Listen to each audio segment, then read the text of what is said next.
आज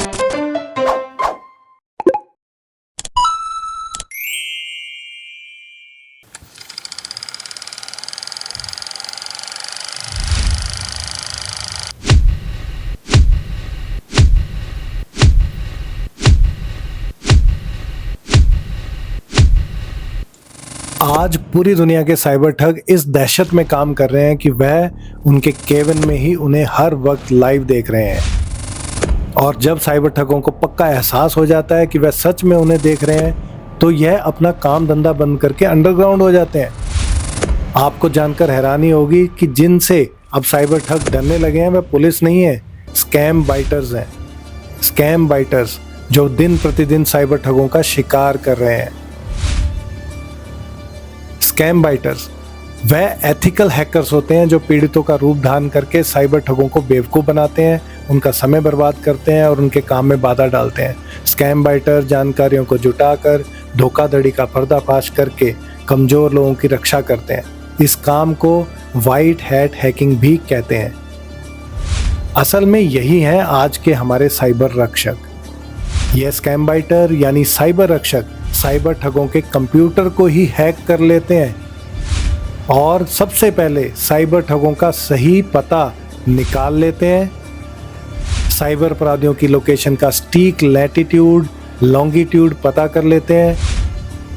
स्टीक लैंडमार्क्स चाहे वह खेतों में ही क्यों ना काम कर रहे हो ढूंढ लेते हैं। इंडिया के कई राज्यों में इन्होंने अब तक कई साइबर घोटाला सेंटर ढूंढ निकाले हैं, जिनमें यूपी, पंजाब, दिल्ली, नोएडा और वेस्ट बंगाल तक फैले साइबर अपराधियों की लोकेशंस हैं। यह इनसाइडर्स की मदद से साइबर ठगों के ठिकानों पर विजिट करके भी वेरीफाई करते हैं। यह साइबर ठगों के सीसीटीवी कैमरे तक हैक कर लेते हैं और स्कैम बाइटर्स यह भी पता कर लेते हैं कि इन साइबर ठगों के असली नाम क्या हैं और किन नकली नामों से ये किसको लूट रहे हैं। यह उनके कंप्यूटर हैक करके यह भी पता लगा लेते हैं कि घोटालेबाज अपने कर्मचारियों से क्या रैंक देते हैं और कितनी सैलरी। सबूत के तौर पे साइबर ठगों की स्क्रीन तक रिकॉर्ड कर लेते हैं, जिनसे पता चलता है कि वह किन किन तरीकों से लोगों को लूट रहे हैं। यह स्कैम बाइटर पुलिस को साइबर अपराधियों के ठिकानों के साथ साथ सबूत तो दे ही रहे हैं, यह विक्टिम को भी समय पर फ़ोन करके लूटने से बचाते हैं। यह साइबर ठगों की गालियों की परवाह किए बिना दिन और रात इन साइबर ठगों का समय बर्बाद करके लोगों को ठगने से रोके रखते हैं। ये सारे स्कैम बाइटर अपने चैनलों पर इंडिया समेत कई देशों से चल रहे साइबर स्कैम सेंटर्स को बेनकाब कर रहे हैं, जिनमें Scammer Payback, Scam Baiter, Nano Baiter, Kitboga, Trilogy Media और दियो क्लब शामिल है। जिम ब्राउनिंग, जिन्हें स्कैम बेटिंग की फील्ड में फादर भी माना जाता है, बहुत सारी वीडियो से साफ पता चलता है कि साइबर क्राइम की दुनिया में साइबर अपराधी यह बात अक्सर करते हैं कि कहीं जिम ब्राउनिंग तो नहीं देख रहा। इन्होंने अपने चैनल टेक स्पोर्ट पर सबूतों के साथ लाइव एक्सपोज किया कि यह साइबर ठग कैसे दिल्ली, नोएडा, यूपी, वेस्ट बंगाल में फर्जी कॉलिंग सेंटर चला रहे हैं। लेकिन जिम ब्राउनिंग यह भी दिखाते हैं कि कैसे उनकी इन्फॉर्मेशन इंडिया में साइबर ठगों को लीक कर दी जाती है। जिम ब्राउनिंग ने दिल्ली, इंडिया में चल रहे एक साइबर फ्रॉड कॉलिंग सेंटर की जानकारी संबंधित पुलिस को दी। जिम ने सभी सबूत और सीसीटीवी फुटेज पुलिस को सौंप दिए। जिम ब्राउनिंग को पता चलता है कि पुलिस ने 14/7/2023 को रेड मारी थी, पर जब जिम ब्राउनिंग उस दिन की सारी सीसीटीवी फुटेज का विश्लेषण करता है तो हैरान हो जाता है। वह देखता है कि सारे कंप्यूटर्स रीसेट किए गए थे। जो घोटाला कर रहे थे वह नहीं, उस दिन कुछ अलग कर्मचारी कानूनी काम कर रहे थे। रेड से 1 घंटा पहले वहां के सीसीटीवी बंद कर दिए गए, जहां पर बैठने की सीटें थी। जहां पर ठग सारी रात काम करते थे, 14/7/23 रेड से 30 मिनट पहले सेंटर खाली कर दिया गया। जब 11:10 PM पर पुलिस आई, सेंटर खाली हो चुका था।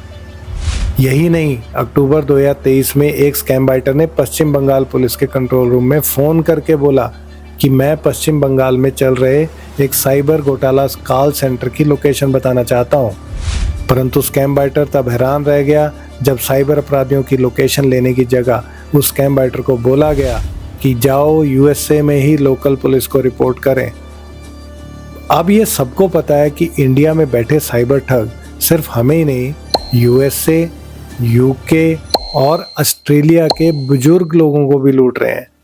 हमारी लोकल पुलिस हम भारतीयों को साइबर क्राइम से कितना बचा रही है, यह तो रोज बढ़ते साइबर क्राइम से हमें पता चल ही रहा है।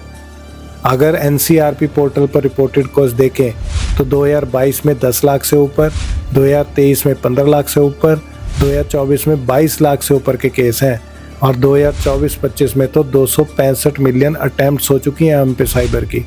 लेकिन ये स्कैम बाइटर यानी साइबर रक्षक अब एफबीआई को इंडिया में काम करने वाले साइबर ठगों की पूरी जानकारी दे रहे हैं और एफबीआई जो अमेरिका की जांच एजेंसी है अब इंडिया में छिपे साइबर ठगों के पीछे पड़ गई है और सीबीआई की मदद से उन्हें पकड़ रही है।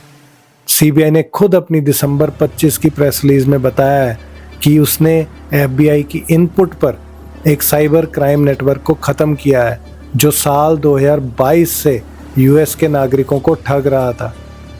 जिम ब्राउनिंग ने अपने पूरे अनुभव और एविडेंसेस के आधार पर एक पॉडकास्ट में बताया कि इंडिया में अगर कोई साइबर क्राइम सेंटर की शिकायत पुलिस को करता है तो पुलिस इतनी भ्रष्ट है कि वह उसे इग्नोर कर देती है।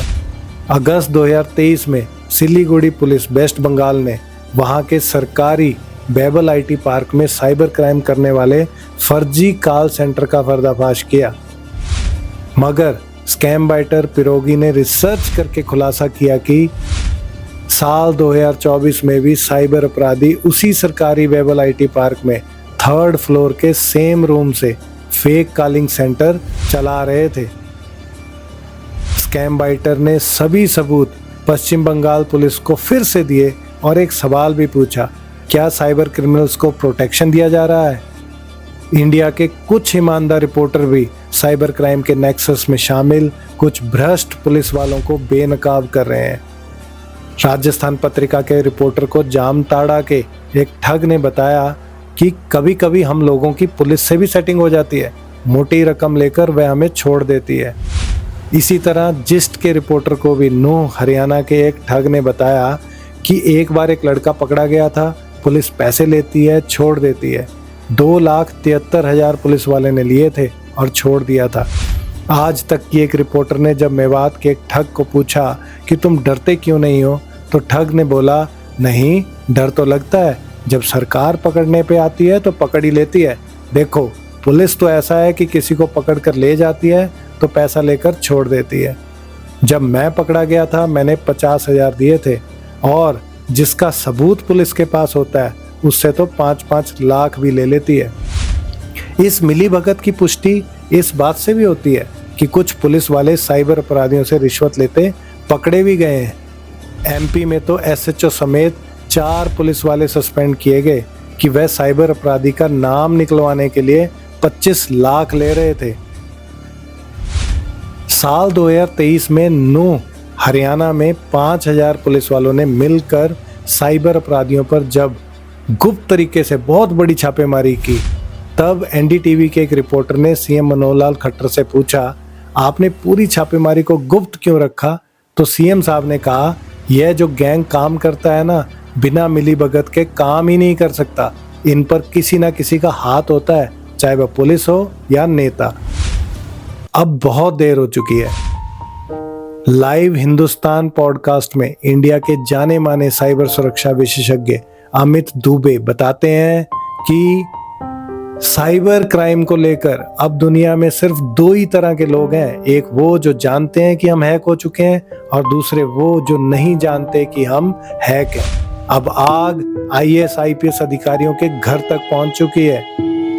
आईपीएस अधिकारी तक इस साइबर धोखाधड़ी के कारण आत्महत्या करने लग पड़े हैं। महाराष्ट्र के एडीजीपी साइबर क्राइम एक कार्यक्रम में बताते हैं कि cyber crime is now the world's top organised crime syndicate. Cyber crime की वेल फंडेड फैक्ट्रीज चल रही हैं। इस एआई के समय में जहां स्मार्ट कोई नहीं है, स्कैम बाइटर्स हमें सावधान भी कर रहे हैं कि 3 बातों का ध्यान रखें।